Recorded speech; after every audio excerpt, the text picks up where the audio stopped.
이 시간에는요, 에스더 말씀 14번째 시간입니다. 먼저 본문의 말씀 보시겠습니다. 에스더 4장 10절에서 14절 말씀인데요. 여기에서 내용을 보면은 모르드게가 에스더를 지도하는 내용입니다.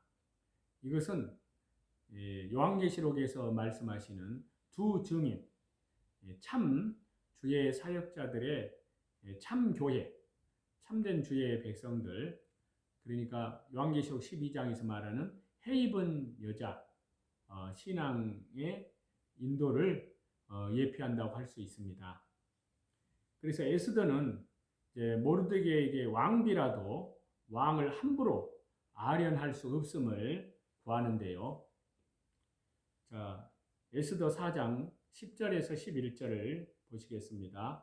에스더가 하닥에게 이르되 너는 모르드게에게 전하기를 왕의 신하들과 왕의 각 지방 백성이 다 알거니와 남녀를 막론하고 부름을 받지 아니하고 안뜰에 들어가서 왕에게 나아가면 오직 죽이는 법이요 왕이 그자에게 금규를 내밀어야 살 것이라.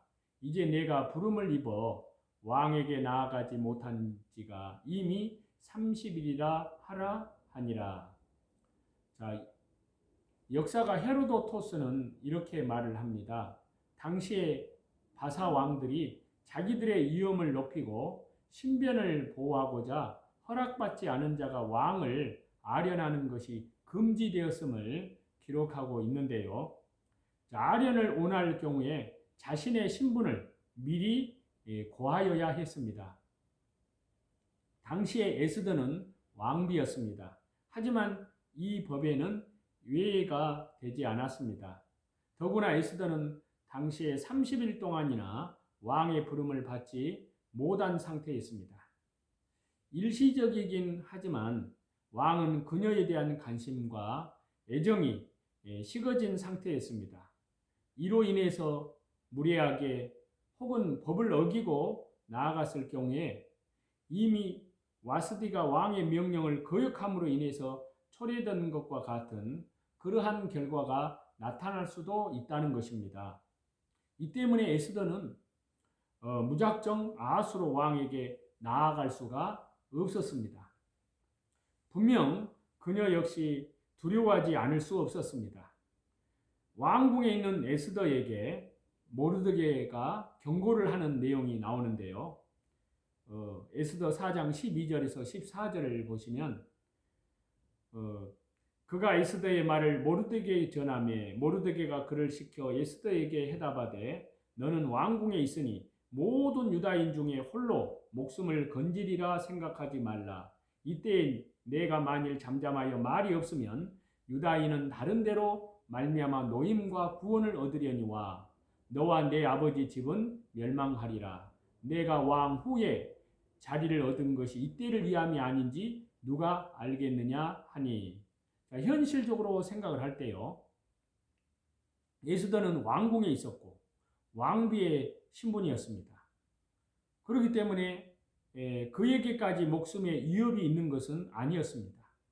처음에 모르드게가 에스더에게 민족이 처한 위기 상황을 말을 했을 때요.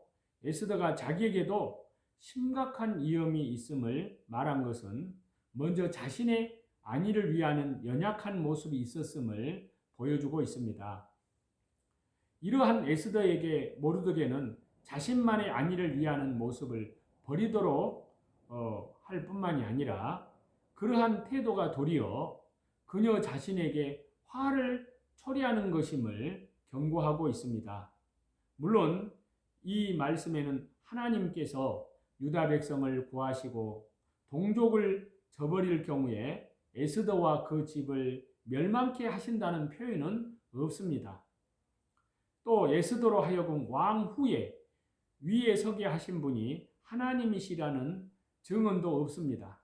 하지만 모르드게의 이 말에는 하나님께서 자기 백성들을 위기 가운데 구하시고 또 건지시는 역사, 하나님의 백성들을 외면하고 자기의 안일만을 구하는 이들이 도리어 화를 당하게 하시는 역사에 대한 깊은 이해와 확신이 담겨져 있다고 할 수 있습니다.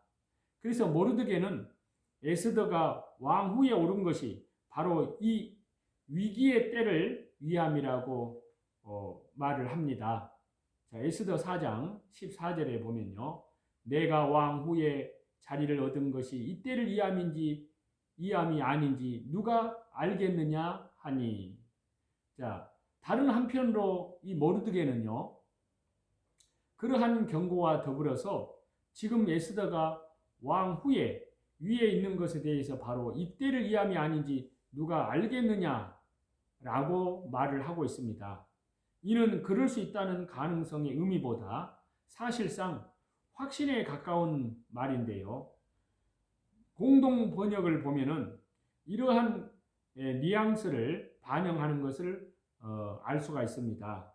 공동 번역의 이 말씀을 보면은요, 바로 이런 때에 손을 쓰라고 왕 후의 자리에 오른 것이 아니겠소. 그렇게 공동 번역에는 되어 있습니다. 자, 앞에서 말씀드린 대로 같은 의미에서 이 본문에서는 매우 중요한 신앙적인 의미가 담겨 있는데요. 에스더가 민족의 위기를 외면하고 자기의 안위와 관련된 말만 할 때 모르드게가 대답한 말에는 하나님께서 자기 백성들을 반드시 위기 가운데 건지신다는 확신이 담겨 있었습니다. 같은 맥락에서 이 말씀에는 하나님께서 에스더를 통해서 민족의 구원의 역사를 이루시려고 그녀를 왕 후에 위에 세우셨다는 것이 모르드게의 확신 있는 그 믿음이 또한 담겨 있다고 할 수 있습니다. 에스더가 왕 앞에 나아간 지 30일이나 되었다는 것은 이것은 예수님 재림의 정말 교회의 영적 상태를 예표한다고 할 수 있습니다. 그래서 에스더 4장 10절과 11절을 보시면요. 에스더가 하닥에게 이르되 너는 모르드게에게 전하기를 왕의 신하들과 왕의 각 지방 백성이 다 알거니와 남녀를 막론하고 부름을 받지 아니하고 안뜰에 들어가서 왕에게 나아가면 오직 죽이는 법이요 왕이 그자에게 금규를 내밀어야 살 것이라. 이제 내가 부름을 입어 왕에게 나가지 못한 지가 이미 30일이라 하라 하니라. 에스더가 왕 앞에 나아간 지 30일이나 되었다는 말은요. 앞에서 말씀드렸다시피 왕과 에스더 사이가 그만큼 소원하게 되었음을 의미합니다. 그래서 이 에스더서 이 말씀을 예수 그리스도 안에서 이 말씀을 해석한다면요. 이는 정말 대환란 때 참 교회가 적그리스도의 세력을 상대로 승리하는 내용을 담은 것이 됩니다. 그리고 유다 민족은 참 교회의 모습을 나타내는 것이 되는데요. 예표적으로 참 교회인 에스더의 남편은 하나님 혹은 예수님을 상징한다고 할 수 있습니다. 그렇기 때문에 에스더가 왕 앞에 나아간 지 30일이나 되었다는 것은 정말 이 교회가 하나님과의 관계가 멀어진 상태, 영적으로 연약한 상태를 나타내는 것이 됩니다. 그래서 마태복음 25장 5절에 보면요. 그 열처녀 비유에 대한 말씀에서 보면은 신랑이 더디옴으로 다 졸며 잘세 그렇게 표현하고 있습니다. 그래서 하나님과 소원한 관계에 있는 것입니다. 마치 지혜로운 처녀 5이나 어리석고 미련한 처녀 5이나 다 같이 졸았던 것과 같다는 것입니다. 하지만 참 교회는 마지막 때 반드시 깨어나게 됩니다. 영적 연약함을 떨쳐내고 다시금 말씀과 기도로 자신을 거룩하게 굳건하게 믿음으로 단장을 합니다. 그래서 궁극적으로 온전히 신랑이신 예수님과 연합하게 됩니다. 모르드게가 에스더에게 경고한 것은요. 요한계시록에서 말씀하시는 두 증인의 회개에 대한 사역을 예표한다고 할 수 있습니다. 주 예수 그리스도의 십자가의 보혈, 영원한 속량함 안에서 말입니다. 그래서 에스더 4장 13절과 14절 본문을 보시면요. 모르드게가 그를 시켜 에스더에게 하다바되 너는 왕궁에 있으니 모든 유다인 중에 홀로 목숨을 건지리라 생각하지 말라. 이때 네가 만일 잠잠하여 말이 없으면 유다인은 다른 데로 말미암아 노임과 구원을 얻으려니와 너와 내 아비 집은 멸망하리라. 내가 왕후의 자리를 얻은 것이 이때를 이함이 아닌지 누가 알겠느냐 하니. 에스더에게 모르드게가 경고의 말을 한 것은요, 바로 종말 대환란 때 참 교회를 일깨우기 위해서 요한계시록에서 말씀하시는 두 증인과 같은 참 주의 사역자들이 회개의 복음의 역사를 일으키는 것을 뜻합니다. 그래서 요한계시록 11장 3절에 그 말씀이 나오는데요. 내가 나의 두 증인에게 권세를 주리니 그들이 굵은 베옷을 입고 1260일을 예언하리라. 에스더가 유약한 상태에 있었을 때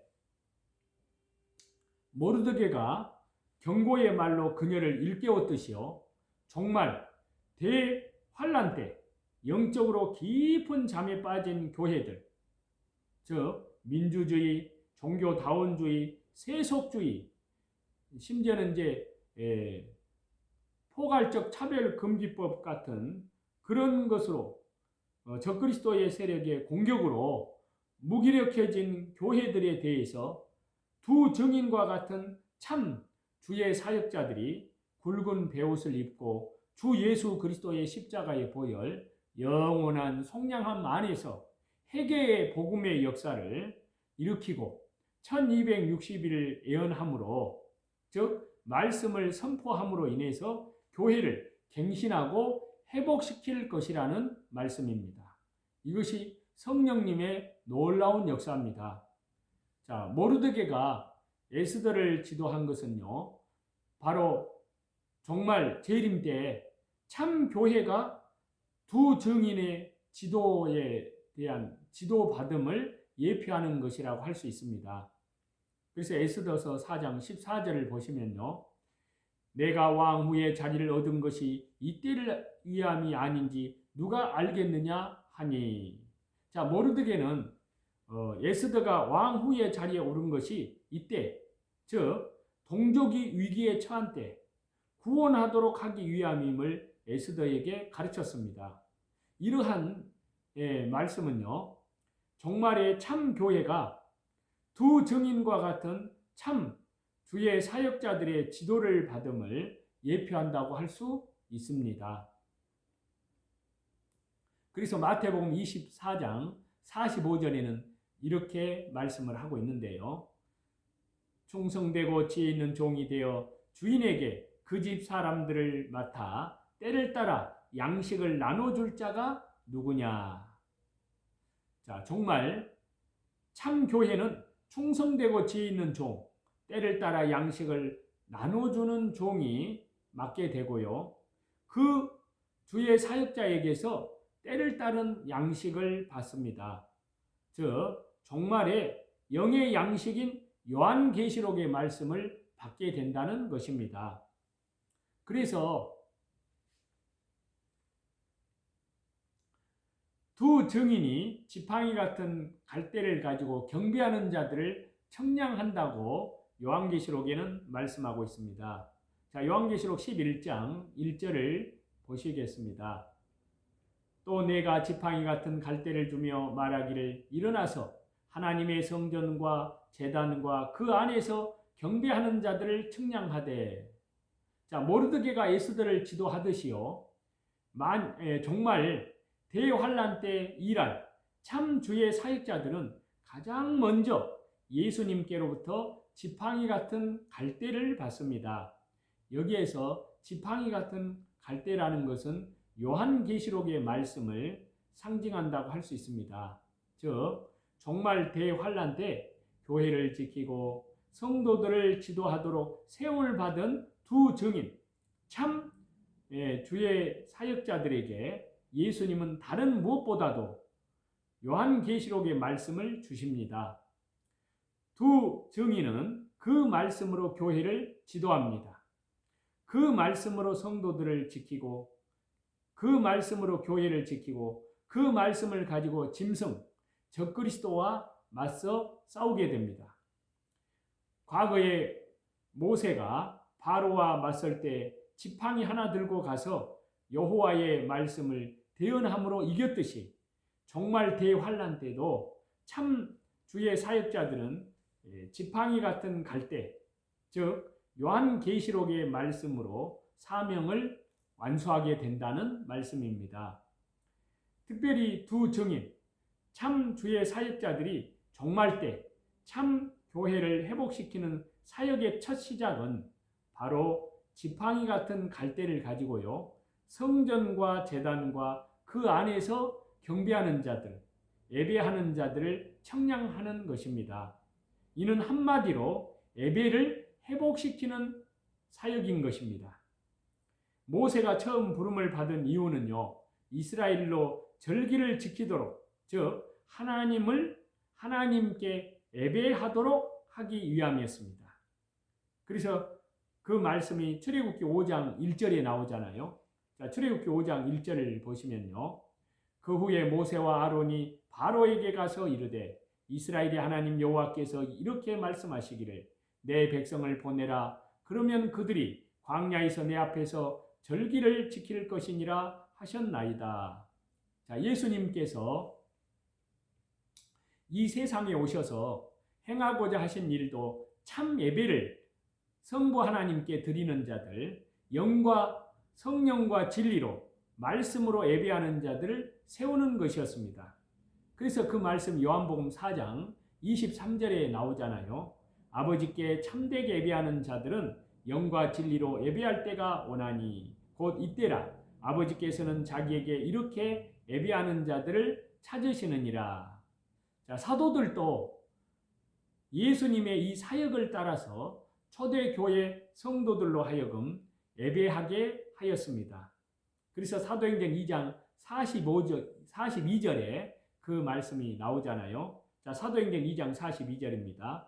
그들이 사도들의 가르침을 받아 서로 교제하고 떡을 떼며 오로지 기도하기를 힘쓰니라. 자, 이 사도행전 말씀에도 사도의 가르침을 받습니다. 그리고 떡을 떼고, 그리고 오로지 기도함이라는 그런 표현이 강조되어서 말씀하고 있습니다. 자, 이들의 각각은 말씀 설교를 듣고, 그리고 주의 성찬, 그리고 기도의 모습을 담고 있습니다. 즉, 예배의 모습을 담고 있습니다. 이처럼 구약의 교회 시작이나 신약의 교회 시작이나 강조되는 모습은 예배입니다.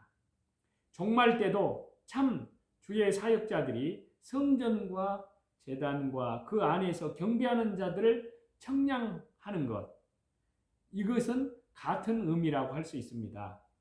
바로 종말 때 참 주의 사역자들은요, 이 예배의 신앙을 회복하고 또 예배로 교회를 올바로 세울 것을 뜻합니다. 그래서 두 증인이 권세로 지도를 하게 되는데요. 그래서 요한계시록 11장 3절을 보시면 내가 나의 두 증인에게 권세를 주리니 그들이 굵은 베옷을 입고 1260일을 예언하리라. 자, 두 증인이 맞서야 하는 상대는 7머리 10뿔 권세를 가진 짐승, 즉 적그리스도입니다. 종말 대환란 때 마귀는 자기의 모든 권세를 바로 그 짐승 적그리스도에게 줍니다. 이에 맞서야 하는 두 증인에게 필요한 것이 무엇일까요? 바로 권세입니다. 하나님의 권세를 말하는 겁니다. 즉, 두 증인도 권세로 종말에 해 입은 여자 교회를 지키고 성도들을 천국 가게 인도하는 겁니다. 이 일을 바로 7영으로 역사하시는 성령님의 권세입니다. 성령 하나님의. 물론 두 증인이 가진 권세는 짐승, 적그리스도가 가진 권세, 즉 일곱 머리에 열 뿔로 표상되는 정치적인 권세, 물리적인 이런 권세가 아닙니다. 이는 예수님께서 친히 주시는 그런 권세로 굵은 베옷을 입고 해격케 하는 권세, 1260일을 예언하는 말씀의 권세입니다. 바로 이 권세를 가지고 두 증인, 참 종들은 짐승, 적그리스도와 맞서고 성도들을 끝까지 지켜내게 됩니다. 그래서 두 증인의 입에서 불이 나와 온수들을 삼켜버립니다. 그래서 요한계시록 11장 5절에 그 말씀이 있는데요. 만일 누구든지 그들을 해하고자 하면 그들의 입에서 불이 나와서 그들의 온수를 삼켜버릴 것이요 누구든지 그들을 해하고자 하면 반드시 그와 같이 죽임을 당하리라. 자, 입에서 불이 나와 온수를 소멸한다는 것은요, 두 증인 참 주의 사역자들이 불같은 말씀의 능력으로 마귀의 세력, 적그리스도의 세력에 맞서서 승리함을 뜻합니다. 즉 마지막 대환란 때는 전 세계의 하나님의 사역자들이 불같은 말씀의 권세로 이러한 원수들과 대항해서 싸우게 된다는 말씀입니다. 그래서 이 요한계시록 11장 5절에요. 그들을 해하고자 하면 그들의 입에서 불이 나와서 그들의 온수를 삼켜버릴 것이요. 이렇게 말씀하고 있습니다. 이는 한편으로는 하나님께서 그 주의 사역자들을 보호하심을 나타내주고요. 또 다른 한편으로는 주의 사역자들을 대적하는 자들에 대한 철저한 심판의 모습을 나타내준다고 할 수 있습니다. 이 말씀을 여실히 반영하는 사건이 모세와 아론을 대적한 고라 일당의 최후의 모습입니다. 또 엘리야를 체포하러 온 아시아의 군사들의 최후의 모습이라고 할 수 있습니다. 그래서 그 내용이 민수기 16장에 모세와 아론, 고라 일당에 대한 심판 내용이 나오잖아요. 그리고 엘리야를 체포하러 온 아시아의 그 군사들의 최후는 열왕기하 1장 10절에 나옵니다. 자, 열왕기하 1장 10절을 보겠습니다. 엘리야가 50부장에게 대답하여 이르되 내가 만일 하나님의 사람이면 불이 하늘에서 내려와 너와 너의 50명을 살을지로다 하매 불이 곧 하늘에서 내려와 그와 그의 군사 50명을 살랐더라. 자, 하나님의 이 말씀을 우리는 똑똑히 기억합니다. 누구든지 두 증인들을 헤아려 하면 반드시 이와 같이 죽임을 당하게 됩니다. 자, 역설적으로요. 이는 두 증인들, 즉 대환란 때 일할 주의 사역자들을 통해서 하나님께서는 그처럼 철저히 보호하신다는 그러한 의미가 되겠습니다. 오늘은 여기까지 하겠습니다.